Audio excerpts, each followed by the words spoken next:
कब तक मैं तुमसे ऐसे ही एक तरफा बातें करता रहूंगा? ऐसा नहीं है कि तुम्हारी आंखें मुझे जवाब नहीं देती, लेकिन मुझे तुम्हारी आवाज सुननी है। मुझे देखना है कि तुम कैसे मुस्कुराती हो, कैसे गुस्सा होती हो, क्या सोचती हो, क्या पसंद है, क्या नापसंद है। मुझे तुम्हारे बारे में सब कुछ जानना है।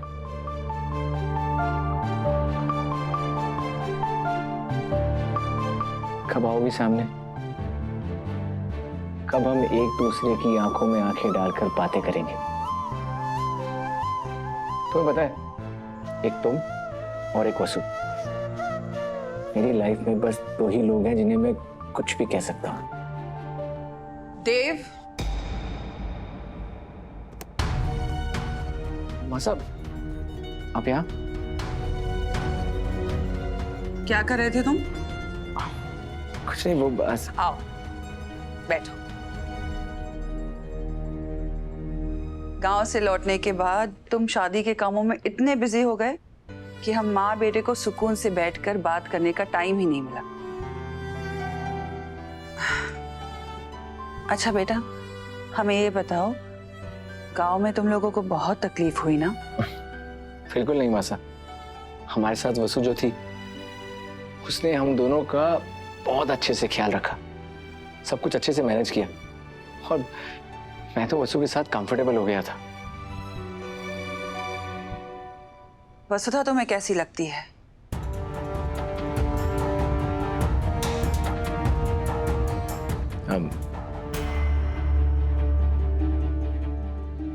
हमारे कहने का ये मतलब है कि तुम वसुधा के इतने अच्छे दोस्त हो और हम वसुधा के लिए एक अच्छा लड़का ढूंढना चाहते हैं। इसलिए बेटा तुम हमें बताओ, वसुधा के लिए कैसा लड़का सही रहेगा?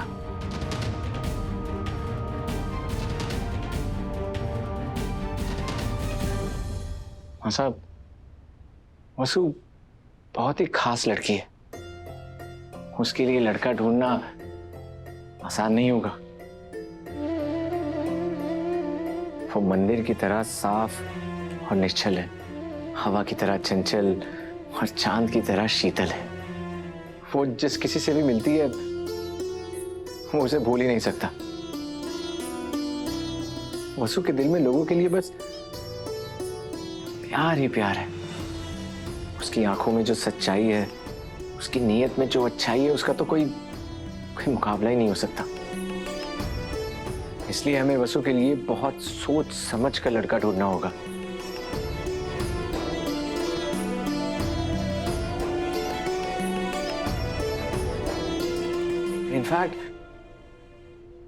इनफैक्ट मैं तो इस घर को बिना वसु के इमेजिन ही नहीं कर सकता। किसको किस चीज की जरूरत है उसे सब पता है। वो तो लोगों के मन भी पढ़ लेती है। अभी सही कहता है, वसु सच में जादूगर है।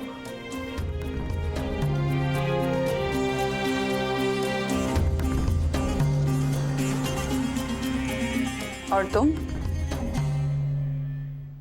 तुम्हें कैसी लड़की चाहिए?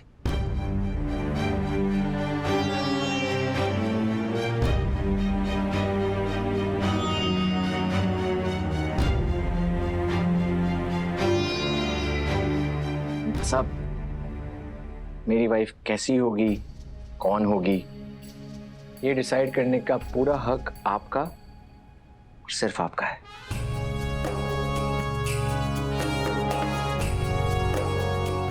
तो फिर ठीक है, हम जल्द ही तुम्हारे लिए अपनी ही परछाई ढूंढ लाएंगे।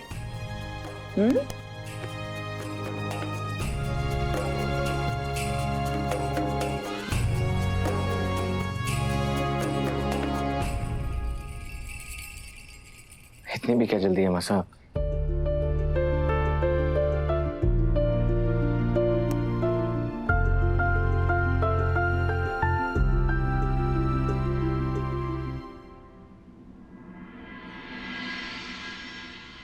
अरे जल्दी करो, बहुत भूख लगी है हमारे को। रखो रखो। सावित्री, चंद्रिका कहाँ है? हुकुम छोटे हुकुम के कमरे में है। सुबह स्ट्रांग कॉफी के साथ मैंने जो मिर्ची का छौंका लगाया था, यो उसी का असर है। कमाल की हूं ना मैं।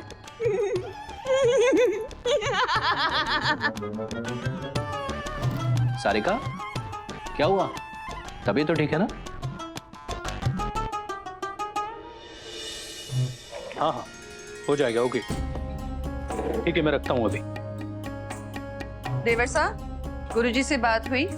कुछ कहा उन्होंने कि हम अपनी बहू की पहली रसोई की रस्म किस शुभ मुहूर्त पर कर सकते हैं?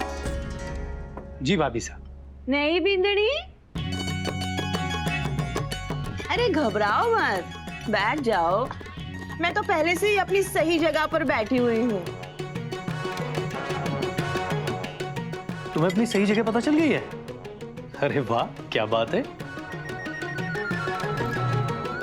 वसुधा। जी देवी हुकुम। भाभी साहब, गुरुजी से बात हो गई है। उन्होंने आज शाम का ही मुहूर्त बताया है। उन्होंने कहा है दिव्या मीठा बनाएगी और हम सब लोगों को घर में शांति पाठ करवाना है। घर से बहुत बड़ा काल टला है।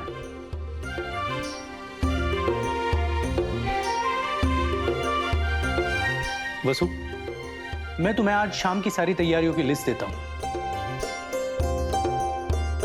वसुधा, शाम की सारी तैयारियां तुम खुद देखना, कोई लापरवाही नहीं होनी चाहिए। आज सब कुछ अच्छे से होना चाहिए।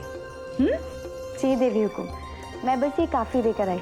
ये कॉफी किसके लिए है? ये देव सर के लिए।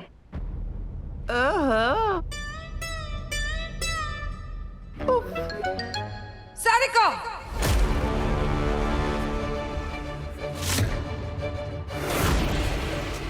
चंद्रिका, चंद्रिका, शांत हो जाओ।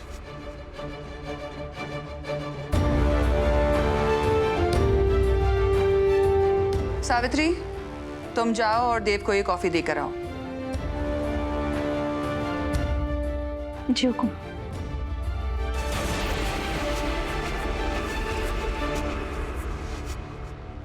वसुधा, आज शाम की सारी तैयारियां तुम्हें करनी है। आज बहू के हाथ से जो मीठा बनेगा वो बहू की पहली रसोई भी होगी और पूजा का प्रसाद भी। इसीलिए इसकी सारी जिम्मेदारी तुम्हारी। जी देवी हुकुम, सारी तैयारियां अच्छे से हो जाएंगी, आप चिंता मत करिए।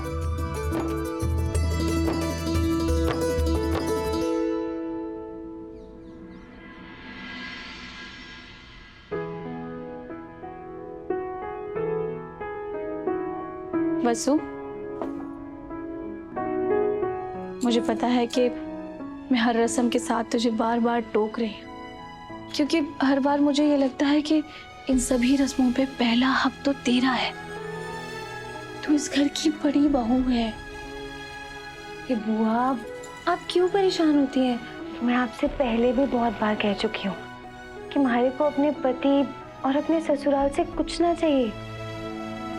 मैं अपने परिवार की खुशियों में शामिल होकर ही खुश हूँ।